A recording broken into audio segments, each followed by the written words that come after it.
ನಮ್ಮ ಮನೆಯ ಹತ್ತಿರದ ಚರಂಡಿಯ ದುರ್ವ್ಯವಸ್ಥೆಯ ಬಗ್ಗೆ ಸಾಗರದ ನಗರಸಭೆ ಅಧಿಕಾರಿಗಳ ಗಮನಕ್ಕೆ ತಂದರೂ ಸಹ ಚರಂಡಿ ಸ್ವಚ್ಛತೆಯ ಬಗ್ಗೆ ಯಾವುದೇ ಕ್ರಮ ಕೈಗೊಂಡಿಲ್ಲದ ಕಾರಣ ಮನನೊಂದು ನಾನು ಫ್ರೆಶ್ ನ್ಯೂಸ್ ಮೀಡಿಯಾ ಚಾನೆಲ್ ಅವರಿಗೆ ಕರೆ ಮಾಡಿ ಸುದ್ದಿ ಮಾಡಲು ತಿಳಿಸಿದೆ. ಬನ್ನಿ ಸ್ನೇಹಿತರೆ, ಸಾಗರದ ಉದ್ಯಮಿಯಾಗಿರುವ ಶ್ರೀ ಹರ್ಷ ಅವರ ಮಾತುಗಳನ್ನು ಕೇಳೋಣ.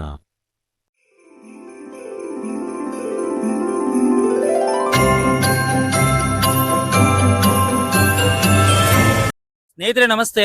ನಾವೀಗ ಗಾಂಧಿನಗರದಲ್ಲಿರುವಂತಹ ಶಂಕರ ಮಠ ಎದುರುಗಡೆ, ರಾಘವೇಂದ್ರ ಸ್ವಾಮಿಗಳ ಮಠದ ಎದುರುಗಡೆಗಿದ್ದೀವಿ. ನಮಗೆ ಶ್ರೀ ಹರ್ಷ ಅನ್ನೋರು, ಗಜಾನನ ಕಾಫಿ ಹೌಸ್ನ ಮಾಲೀಕರಾದ ಶ್ರೀ ಹರ್ಷ ಅನ್ನೋರು ಕಾಲ್ ಮಾಡಿರ್ತಾರೆ. ಚರಂಡಿ ದುರ್ವ್ಯವಸ್ಥೆ ಇದೆ ಸರ್, ಬನ್ನಿ ಒಂದು ಸ್ವಲ್ಪ. ನಗರಸಭೆಯವರಿಗೆ ಎಷ್ಟೇ ನಾವು ಕಾಲ್ ಮಾಡಿದ್ರು ಅವರು ಅದ್ರ ಬಗ್ಗೆ ಪ್ರತಿಕ್ರಿಯೆ ಮಾಡ್ತಾ ಇಲ್ಲ. ಆಮೇಲೆ ಎಷ್ಟೇ ಅವ್ರಿಗೆ ನಾವು ರಿಕ್ವೆಸ್ಟ್ ಮಾಡ್ಕೊಂಡ್ರು ಸ್ವಚ್ಛತಾ ಕಾರ್ಯಕ್ರಮಗಳು ಮಾಡ್ತಾ ಇಲ್ಲ. ಹೆಚ್ಚು ಕಡಿಮೆ 10 ವರ್ಷದಿಂದ ಚರಂಡಿ ಹೀಗೆ ದುರ್ವಾಸನೆ ಹೊಡಿತಾ ಇದೆ. ಸೊಳ್ಳೆಗಳಂತೂ ಈ ಸತಿ ಸಿಕ್ಕಾಪಟ್ಟೆ ಜಾಸ್ತಿ ಆಗಿದೆ, ನೊಣಗಳಿದಾವೆ, ವಾಸನೆ ಬರ್ತಾ ಇದೆ. ಹಾವಂತೂ ವಾರದಲ್ಲಿ 2 ಸತಿ ಹಾವು ಬರ್ತಾ ಇದೆ. ಅದನ್ನ ಅಷ್ಟನ್ನು ತೊಗೊಂಡೋಗಿ ಅವ್ರ ಗಮನಕ್ಕೆ ತಂದ್ರು ಯಾರು ಇದ್ರ ಬಗ್ಗೆ ಕೇರ್ ಮಾಡ್ತಾ ಇಲ್ಲ. ನಾನೊಬ್ಬ ಟ್ಯಾಕ್ಸ್ ಪೇಯರು, ಟ್ಯಾಕ್ಸ್ ಮಾತ್ರ ಕರೆಕ್ಟಾಗಿ ಕಟ್ಟಿಲ್ಲ ಅಂದ ತಕ್ಷಣ ಮನೆ ಬಾಗಿಲಿಗೆ ವಸೂಲಿಗೆ ಬರ್ತಾರೆ. ಆ ನಂತರದಲ್ಲಿ ಟ್ಯಾಕ್ಸ್ ಕಟ್ಟಿದ ಮೇಲೆ ಅವರಿಗೆ ನಮಗೆ ಸಂಬಂಧ ಇಲ್ಲದೆ ಇರೋ ಥರ ವರ್ತಿಸ್ತಾ ಇದ್ದಾರೆ ನಗರಸಭೆಯವರು ಅಂತ ಹೇಳ್ಬಿಟ್ಟು ನಮ್ಮ ಚಾನಲ್ಗೆ, ಫ್ರೆಶ್ ನ್ಯೂಸ್ ಚಾನಲ್ಗೆ ಕಾಲ್ ಮಾಡಿ ಶ್ರೀ ಹರ್ಷ ಅವರು ಹೇಳ್ತಾರೆ. ಆ ನಂತರದಲ್ಲಿ ಶ್ರೀ ಹರ್ಷ ಅವರು ಸುಮಾರು ಸತಿ ಇದು ಸಂಬಂಧಪಟ್ಟಿರ್ತಕ್ಕಂಥ ಕೌನ್ಸಿಲರಿಗೆ ಸಮೇತನೂ ಇದ್ರ ಬಗ್ಗೆ ಗಮನಕ್ಕೆ ತರ್ತಾರೆ. ಅವರು ಸಮೇತನೂ ಈ ಕಡೆ ಸ್ವಲ್ಪ ರೋಡೆಲ್ಲ ಮಾಡ್ಕೊಡ್ತಾರೆ ಬಿಟ್ಟರೆ ಚರಂಡಿ ವ್ಯವಸ್ಥೆ ಬಗ್ಗೆ ಕ್ರಮ ತಗೊಳ್ಳಲ್ಲ ಅಂತ ಇವ್ರು ಹೇಳ್ತಾ ಇದ್ದಾರೆ, ತಗೊಂಡಿಲ್ಲ ಅಂತ ಹೇಳ್ತಾ ಇದ್ದಾರೆ ಇವರು. ಸೊ ಆದ್ರಿಂದ ನಾನು ಶ್ರೀ ಹರ್ಷ ಅವ್ರು ಇವತ್ತು ಕಾಲ್ ಮಾಡಿದ್ರಿಂದ ನಮ್ಮ ಚಾನಲಿಂದ ಬಂದಿದ್ದೀನಿ. ಬನ್ನಿ ಈಗ ಶ್ರೀ ಹರ್ಷ ಅವ್ರಿಗೆ ಒಂದ್ಸತಿ ಮಾತಾಡ್ತಾನ. ಸರ್ ನಮಸ್ತೆ. ನಮಸ್ತೆ. ಈಗೇನ್ ಸರ್ ಇದು ಈ ತರ ಚರಂಡಿ ದುರ್ವ್ಯವಸ್ಥೆ ಇದೆ, ಹೇಗೆ ವಾಸ ಮಾಡ್ತಾ ಇದ್ದೀರಾ ಸರ್ ನೀವು? ಇದ್ರ ಬಗ್ಗೆ ನಮ್ಮ ಸಾರ್ವಜನಿಕರಿಗೆ ಹಾಗೆ ನಗರಸಭೆಯವರಿಗೆ ಏನ್ ಹೇಳಕ್ ಇಷ್ಟಪಡ್ತೀರಾ ಹೇಳಿ ಸರ್. ಸರ್ ನೀವೇ ನೋಡ್ತಾ ಇದ್ದೀರಾ, ಆಲ್ರೆಡಿ ಲೈವ್ ವಿಡಿಯೋ ಮಾಡ್ತಾ ಇದ್ದೀರಾ ನೀವು. ನಮ್ಮ ನಗರಸಭೆ ಅವತಾರ ಹೇಗಿದೆ ಅಂತ ನೀವೇ ನೋಡ್ತಾ ಇದ್ದೀರಾ. ಸುಮಾರು 20-25 ವರ್ಷದಿಂದ ನಾವು ಇಲ್ಲಿ ವಾಸ ಮಾಡ್ತಾ ಇದೀವಿ. 20-25 ವರ್ಷದಿಂದ ನಾವು ಈ ಮನೇಲಿ ವಾಸ ಮಾಡ್ತಾ ಇದೀವಿ. ಊರು ಇಂಪ್ರೂವ್ ಆಯ್ತೇ ವಿನಃ ಈ ಚರಂಡಿ ಅಂತೂ ಇಂಪ್ರೂವ್ ಆಗಿಲ್ಲ. ಸೊ 4-5 ಸಲ ಸರ್ಕಾರಗಳು ಚೇಂಜ್ ಆದ್ರೂ ಆಡಳಿತ ಮಂಡಳಿಯವರಿಗೆ ನಾನು ಫೋನ್ ಮಾಡಿ ಕರೆಸಿದ್ರು ಕೌನ್ಸಿಲರ್ಗಳು ಬಂದು ಸಮಜಾಯಿಷಿ ಹೇಳ್ತಾರೆ. ಸಮಜಾಯಿಷಿ ಅಂತಂದ್ರೆ ನಾವು ಮಾಡಿಸ್ಕೊಡ್ತೀವಿ ಅಷ್ಟೇ, ಮಾಡೋದಂತೂ ಏನೂ ಇಲ್ಲ. ಹಿಂದಿನ ಕೌನ್ಸಿಲ್ ಒಬ್ರು ನಾವು ಹೇಳಿದ್ದಕ್ಕೆ ಇಲ್ಲಿ ಗಾಡಿಗಳು ಬರೋದಕ್ಕೂ ಪ್ರಾಬ್ಲಮ್ ಇತ್ತು. ಸೊ ಅದನ್ನ ಸಾಲ್ವ್ ಮಾಡಿಕೊಟ್ಟಿದ್ದಾರೆ. ಈ ಚರಂಡಿ ಬಗ್ಗೆ ಏನು ಕ್ರಮ ಕೈಗೊಂಡಿಲ್ಲ. ಯಾಕೆಂತಂದ್ರೆ ಇದು ಕೆರೆ ಏರಿಯಾ ಆಗಿರೋದ್ರಿಂದ ವಾರದಲ್ಲಿ 1-2 ಹಾವುಗಳು ಬಂದೇ ಬರ್ತಾ ಇದ್ದಾವೆ. ಮಕ್ಕಳು ನೋಡಿ, ಇಲ್ಲಿ ದೊಡ್ಡ ದೊಡ್ಡ ಫಂಕ್ಷನ್ಗಳು, ಶಂಕರ ಮಠ ಇದೆ, ರಾಘವೇಂದ್ರ ಸ್ವಾಮಿ ಮಠ ಇದೆ, ದೊಡ್ಡ ದೊಡ್ಡ ಫಂಕ್ಷನ್ಗಳು ನಡೀತಾ ಇದಾವೆ ಇಲ್ಲೆಲ್ಲ. ಆಯ್ತಾ, ಜನಗಳು ಓಡಾಡ್ತಾ ಇರ್ತಾರೆ. ರಾತ್ರಿ 7-8 ಗಂಟೆ ಆದ್ಮೇಲೆ ಲೈಟಿಂಗ್ಸ್ಗಳು ಸರಿ ಇಲ್ಲ. ಇಲ್ಲಿ ಒಂದೊಂದ್ ಕಡೆ ಲೈಟಿಂಗ್ಸ್ ಸರಿ ಇದೆ, ಒಂದೊಂದ್ ಕಡೆ ಲೈಟಿಂಗ್ಸ್ಗಳು ಸರಿ ಇಲ್ಲ. ಇಲ್ಲಿ ಓಡಾಡಕ್ಕೆಲ್ಲ ತುಂಬಾ ತೊಂದರೆ ಆಗತ್ತೆ. ಆಯ್ತಾ, ಆಮೇಲೆ ನಮ್ಮ ಬಾವಿ ಕಾಂಪೌಂಡ್ ಒಳಗಿದೆ. ಹೆಚ್ಚು ಕಮ್ಮಿ ಈಗ 8ರಿಂದ 10 ವರ್ಷ ಆಯ್ತು ಅದು ಸೀಪೇಜ್ ಆಗಿ.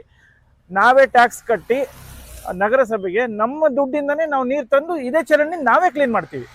ಇದು ಯಾವ ತರ ಹೇಳಿ? ದುಡ್ಡು ಕೊಟ್ಟು ದುಃಖ ಪಡಿ ಅಂತಲ್ಲ, ಅದನ್ನ ನಾವೀಗ ಅನುಭವಿಸ್ತಾ ಇದೀವಿ ಅಂತ ಹೇಳಕ್ಕೆ ಈ ಸಮಯದಲ್ಲಿ ಇಷ್ಟಪಡ್ತೀನಿ. ಸೊ ನಗರಸಭೆಯವರಾಗ್ಲಿ ಯಾರಾಗ್ಲಿ ಇದೊಂದು ವಿಡಿಯೋ ನೋಡಿದ ತಕ್ಷಣ ನಮಗೊಂದು ವ್ಯವಸ್ಥೆ ಮಾಡ್ಕೊಡ್ಬೇಕು ಅಂತ ನಾನು ಈ ಮೂಲಕ ಕೇಳ್ಕೊತೀನಿ. ನೋಡಿ ಸ್ನೇಹಿತರೆ, ನಗರಸಭೆಯ ಹೆಲ್ತ್ ಇನ್ಸ್ಪೆಕ್ಟರ್ ಏನ್ ಮಾಡ್ತಿದ್ದಾರೆ ಏರಿಯಾದವರು ಅಂತ ಗೊತ್ತಿಲ್ಲ. ನೋಡಿ, ಇವ್ರ ಮನೆ ಹತ್ರ ಈ ತರ ಎಲ್ಲಾದ್ರೂ ಚರಂಡಿ ದುರ್ವ್ಯವಸ್ಥೆ ಇದ್ರೆ ಇವ್ರು ನೋಡ್ಕೊಂಡು ಸುಮ್ಮನೆ ಇರ್ತಾರ ಹೇಳಿ? ನೀವೇ ಹೇಳಿ. 1-2 ಮನೆಗಳಲ್ಲ, ನೋಡಿ ಇಲ್ಲಿ ಎಷ್ಟು ಮನೆಗಳಿದಾವೆ. ನೋಡಿ ಚರಂಡಿ ದುರ್ವ್ಯವಸ್ಥೆ ಒಂದ್ಸತಿ ನೋಡ್ಕೊಂಡ್ ಬನ್ನಿ ಸ್ನೇಹಿತರೆ, ತೋರಿಸ್ತಾ ಇದೀವಿ, ನೋಡ್ಕೊಂಡ್ ಬನ್ನಿ. ನೋಡಿ ಯಾವ ತರ ಇದೆ ಅಂತೇಳಿ. ಚರಂಡಿ ದುರ್ವ್ಯವಸ್ಥೆ ಆಗಿ ಅದು ನೋಡಕ್ಕಾಗದೇ ಇರೋ ಪರಿಸ್ಥಿತಿಗಳು. ಜನ ಈ ಚರಂಡಿ ದುರ್ವ್ಯವಸ್ಥೆ ನೋಡ್ಬಿಟ್ಟೆ ಬಾಟ್ಲಿಗಳು, ಆ ಪೈಪ್ ಅಂತ ಏನೇನು, ಆ ಚರಂಡಿ ದುರ್ವ್ಯವಸ್ಥೆ ನೋಡಿನೇ ಇಲ್ಲಿ ಕಸ ಹಾಕೋ ಜಾಗನೇ ಇರ್ಬೇಕಿದು ಅನ್ಕೊಂಡ್ಬಿಟ್ಟು ಕಸ ಹಾಕ್ತಾ ಇದಾರೆ. ಆ ತರ ಒಂದು ಪರಿಸ್ಥಿತಿಗಳಾಗಿದೆ. ನೋಡಿ ಅಲ್ಲಿ ತನಕನೂ ನೋಡಿ ಸ್ನೇಹಿತರೆ, ಈಗ ಕಂಪ್ಲೀಟ್ ಆಗಿ ತೋರಿಸ್ತಾ ಇದೀನಿ. ನೋಡಿ ಯಾವ ತರ ಇದೆ ವ್ಯವಸ್ಥೆ ಅನ್ನೋದನ್ನ ನೋಡಿ. ಹೆಲ್ತ್ ಇನ್ಸ್ಪೆಕ್ಟರ್ಗಳು ಈಗ ನೋಡಿ, ಏರಿಯಾ ಹೆಲ್ತ್ ಇನ್ಸ್ಪೆಕ್ಟರ್ ಅವ್ರ ಜವಾಬ್ದಾರಿ ಇರುತ್ತೆ ಅಲ್ವಾ, ಬಂದು ಸ್ವಚ್ಛೀಕರಣ ಇದೆಯಲ್ಲ ಅಂತೇಳಿ ನೋಡ್ಬೇಕು. ಇವರು ಟ್ಯಾಕ್ಸ್ ತಗೊಳಕ್ ಮಾತ್ರ ಮನೆ ಹತ್ರ ಬಂದ್ಬಿಟ್ಟು ನಗರಸಭೆಯವರು ಟ್ಯಾಕ್ಸ್ ತಗೊಂಡು ಹೋಗ್ತಾರೆ. ಇನ್ನು ಏನಿದು ಈ ತರ ಎಲ್ಲ ಗಲೀಜಾಗಿದೆ ಅಂದಾಗ್ಲೂ ಸಮೇತ ಕ್ರಮ ತಗೊಳ್ಳಲ್ಲ, ಒಂದು ಸ್ವಚ್ಛತಾ ಕಾರ್ಯಕ್ರಮಗಳನ್ನ ಮಾಡಲ್ಲ ಅಂತ ಹೇಳಿದ್ರೆ ಈ ಹೆಲ್ತ್ ಇನ್ಸ್ಪೆಕ್ಟರ್ ನಮ್ಮ ಸಾಗರಕ್ಕೆ ಯಾಕೆ ಬೇಕು?